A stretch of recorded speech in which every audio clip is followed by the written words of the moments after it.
హరగోపాల్ గారు, ముఖ్యంగా ఏపీ విషయానికి వస్తే ఏపీలో శాశ్వత రాజధానిగా అమరావతి ఉంటుంది అన్నట్టు కూడా చర్చ నడుస్తూ ఉంది. రేపు మాపో న్యాయశాఖ కూడా దీన్ని తీర్మానాన్ని అంగీకరించి కూడా ఒక గెజిట్ రిలీజ్ చేసే అవకాశం ఉంది. రేపు జగన్మోహన్ రెడ్డి ఒకవేళ వచ్చినా కూడా అమరావతి రాజధాని ఇక ఎవరు కదిలించలేరు అన్నట్టు కూడా చర్చ నడుస్తూ ఉన్న క్రమంలో ఇప్పుడు విభజన అంశంలో భాగంగా ఏపీకి రావాల్సినవన్నీ కూడా కేంద్రం ఇస్తున్న పరిస్థితి. సో ముఖ్యంగా రేపు జగన్మోహన్ రెడ్డి సీఎం అయినా కూడా ఒకవేళ అయితే అమరావతి రాజధాని అన్నట్టు కూడా మాట్లాడుతూ ఉన్నారు. ఇప్పుడు అమరావతి రాజధాని పరిపాలనలో భాగంగా పరిపాలన వికేంద్రీకరణకు సాధ్యపడుతుందా అమరావతి అనేది చర్చ. మీరేమంటారు సార్? అంటే ఒక్కటి ఏమిటంటే అమరావతి విషయంలో జగన్మోహన్ రెడ్డి ఒకళ్ళు మళ్ళీ గెలిచిన ఆ విధానాన్ని మార్చడం కష్టమే. ఓకే, మార్చలేడు కూడా ఆయన. రెండు కారణాలని. ఒకటి, అమరావతి అని చేసి దాని అభివృద్ధిని ఆపినందుకు ఓడిపోయాడు. వచ్చి బిల్డింగ్ గూలు కొట్టేసి అది చేసి అంత 20,000 కోట్ల ఇన్వెస్ట్మెంట్ అంతా నెగ్లెక్ట్ చేసి, అది కూడా ఆయన ఓడిపోవడానికి ప్రధాన కారణం.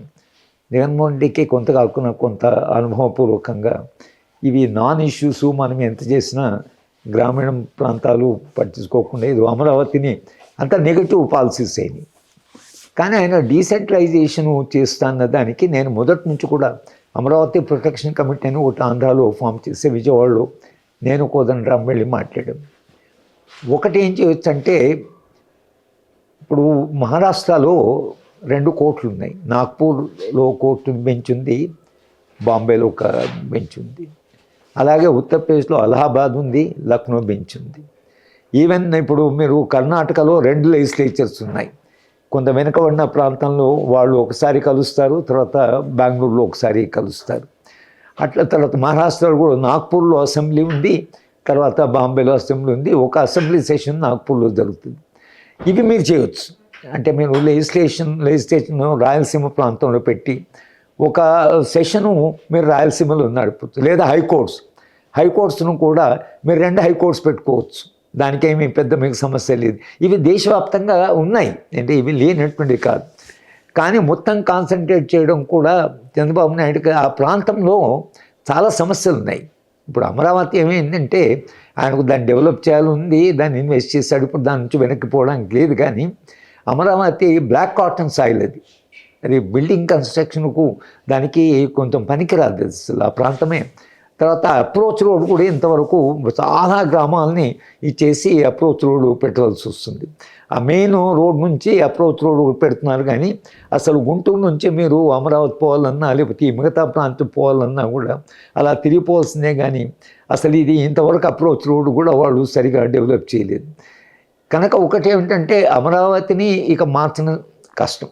జగన్మోహన్ రెడ్డి వచ్చినా ఆయన చేయగలిగిందల్లా అమరావతిని కంటిన్యూ చేసి మేబీ ఒక కోర్టును లేకపోతే ఇంకొక దాన్ని ఒక విశాఖపట్నంలోనూ కర్నూలులోనూ కడపలో పెట్టుకోవచ్చు. కానీ ఇప్పుడు మాత్రం సాధ్యం కదా. ఆయన చంద్రబాబు నాయుడు గారు కూడా గతంలో కొంత డెవలప్ చేయి ఈసారి చాలా పకడ్బందీగా ఆయన అమరావతి విషయంలో డెవలప్ చేస్తున్నాడు. తర్వాత ఏ ప్రభుత్వమైనా ఒక నిర్ణయం తీసుకున్న తర్వాత వచ్చే ప్రభుత్వం ప్రతి నిర్ణయాన్ని మేము మారుస్తున్నాం అని అనడం ఏది అవుతుందో అది సరైనది కాదు. ప్రభుత్వం కమిట్ అయింది. అక్కడ రైతుల దగ్గర నుంచి భూమి తీసుకున్నారు, వాళ్ళందరికీ వాగ్దానం చేస్తున్నారు.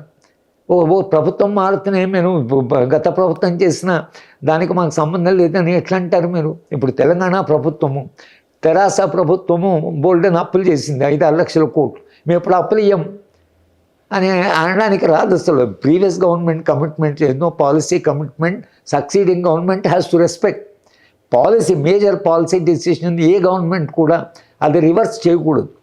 లేకపోతే అభివృద్ధి ఇక ముందుకు పోదు. వచ్చిన గవర్నమెంట్ వాళ్ళు చేసిన పాలసీని మేము అపోజ్ చేస్తామని అంటే ఎట్లా అవుతుంది? కనుక నేను అనుకోవడము అమరావతి విల్ కంటిన్యూ. మా అంటే జగన్మోహన్ రెడ్డి కూడా గెలిచిన ఆయన ఏమాత్రం కొంచెం విశాఖపట్నము కర్నూలు డెవలప్ చేయడం లేదా కడప కొంత ప్రయత్నం చేయొచ్చు. కానీ నేను అనుకున్నా అది 2 రకాల మాట. ఒకటి బాగా ఇన్వెస్ట్మెంట్ అయింది, 2 తాను ఓడిపోవడానికి అది కారణమైనది ఆయన అనుభవపూర్వకంగా అర్థం చేసుకున్నది నేను అనుకుంటున్నాను. ఇప్పుడు హరగోపాల్ గారు, ముఖ్యంగా ఏంటంటే ఎన్డీఏ బలపరిచిన కూటమి ఏదైతే ఉందో ప్రభుత్వంలో ఉంది, వాళ్ళు గవర్నమెంట్ ఫామ్ చేశారు, బాగానే ఉంది. ఇప్పుడు ముఖ్యంగా ఏంటంటే లోకేష్ గారు, పవన్ కళ్యాణ్ గారు మాట్లాడుతూ ఇంకో 10 ఏళ్ళు మేమే బలంగా ఉంటాం, మేమే కూటమిగా ఉంటాం, ఎన్డీఏ భాగస్వామి పక్షానిగానే ఉంటామన్నట్టు కూడా మాట్లాడుతున్నారు. 15 ఏళ్ళు కూడా ఎన్డీఏ సర్కార్తో కూడిన కూటమే ప్రభుత్వమే పరిపాలిస్తుంది అన్నట్టు కూడా వాళ్ళు చెప్పడం జరుగుతుంది. ఇప్పటికీ చెప్తున్నారు స్టిల్ నౌ. అంటే మధ్యలో విడాకులు తీసుకోము, పవన్ కళ్యాణ్ కానీ చంద్రబాబు కానీ లోకేష్ గారు కానీ ముగ్గురు కలిసే ఉంటారు అన్నట్టు కూడా చర్చ నడుస్తూ ఉంది. రేపు బీజేపీ ఏ రకంగా రేపు 29 ఎన్నికల్లో బీజేపీ ఏ రకంగా కూడా వాళ్ళు కూడా గవర్నమెంట్ ఫామ్ చేయాలని అనుకుంటారు. మరి పవన్ కళ్యాణ్ ఏ రకంగా వాడుకుంటున్నదే చర్చ. వాళ్ళేమో కలిసి ఉంటామని వాళ్ళు చెప్తున్నారు. మరి ఇటు కాపు నాయకులు, కాపు సంఘాల నాయకులు మా పక్షాన కూడా మా నాయకుడు సీఎం అవ్వాలని చెప్పేసి వాళ్ళు మాట్లాడుతూ ఉన్నారు. ఓవరాల్గా ఈ క్రైసిస్ని ఎట్లా అర్థం చేసుకోవచ్చు? అంటే ఇది ఇఫ్స్ అండ్ బట్స్ అంటారు. అలా జరిగితే ఏం జరగవచ్చు అనేది. ముందు ఎన్డీఏ అక్కడ గెలవాలి కదా, వచ్చే ఎన్నికల్లో ఎన్డీఏ గెలవాలి కదా. ఎన్డీఏ తప్పకుండా గెలుస్తుందని గ్యారంటీగా చెప్పగలము మనం అసలు. ఎందుకంటే పోయిన ఎన్నికలు 400 సీట్లు అన్నారు, వాడుకు మెజారిటీ రాలి. అంటే ఇది అంటే ఈ ప్రభుత్వాన్ని ఎవరు ఓడగొట్టలేరు, ఈ పార్టీని ఎవరు ఓడగొట్టలేరు అని అనుకుంటున్న దశలో వాడుకు 220 సీట్లు మెజారిటీ కావాల్సిన సీట్లు రాలేదు. అంటే ఈ పార్టీ కూడా ఓడిపోయేటువంటి అవకాశాలు ఉన్నాయి అనేది ఒకటి. ఎప్పుడు చరిత్రలో ఇలాగే వెళ్ళిపోతే ఇంకా 3 ఏళ్ల తర్వాత పరిస్థితి ఏమిటో మనకు తెలియదు. ప్రజలు ఓడగొట్టాలని అనుకున్నప్పుడు పెద్ద వాళ్ళని ఓడగొట్టారు. ఇందిరాగాంధీ ఓడిపోయింది, ఎన్టీఆర్ ఓడిపోయింది.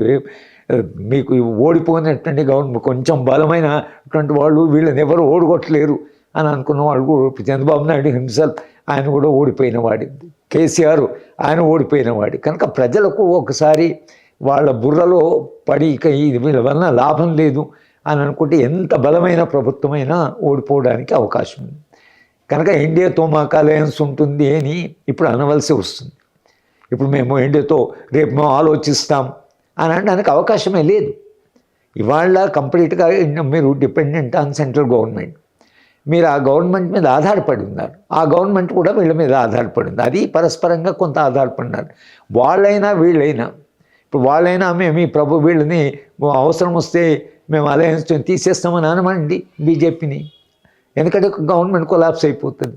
వీళ్ళకేమో ఈ సహకారం కావాలి, ఫైనాన్షియల్ సపోర్ట్ కావాలి, అంతర్జాతీయంగా పరిశ్రమలు రావాలన్నా కేంద్ర ప్రభుత్వం మద్దతు కావాలి. కనుక ఇంత డిపెండెన్స్ ఉన్నప్పుడు అది లోకేష్ అయినా, పవన్ కళ్యాణ్, చంద్రబాబు నాయుడు, ఇంకెవరైనా కూడా ఈ అలయన్స్ మాది టైం బీయింగే, ఈ అలయన్స్ మేము మార్చుకుంటాం అనేటువంటి ఆ స్కోపే లేదు అసలు. కానీ మార్చుకోవాలని అటువంటి ఏం లేదు. రేపు వీడు కాకుండా వేరే ఏదైనా ఆల్టర్నేటివ్ ఎమర్జీ అయితే చంద్రబాబు నాయుడు రాజకీయాలు మనకు తెలియని తెలుసు అసలు. కనుక జనతా పార్టీ ఓ కాలంలో ఆయన చాలా ప్రమోట్ చేశారు, తర్వాత ఆ పార్టీని ఆయన అలయన్స్ వదిలేశారు. కనుక ఈ అలయన్సెస్ అనేటువంటి opportunistic, they are not based on principle. ఒక ఐడియాలజికల్ బేస్, ఒక ప్రిన్సిపల్డ్ బేస్ అయితేనేమో వేరే. ప్రిన్సిపల్ బేస్ కానప్పుడు ఇవన్నీ ఆపర్చునిస్టిక్. రేపు ఉంటారా అనేది ఎన్నికలు ఏం జరుగుతుంది బట్టి ఉంటుంది. కానీ ఇవాళ మీరేమంటున్నారు దాన్ని బట్టి ఉంటుందని నేను అనుకోలేదు. హలో, తెలుగు రాజ్యం ఛానల్ చూస్తున్నారా?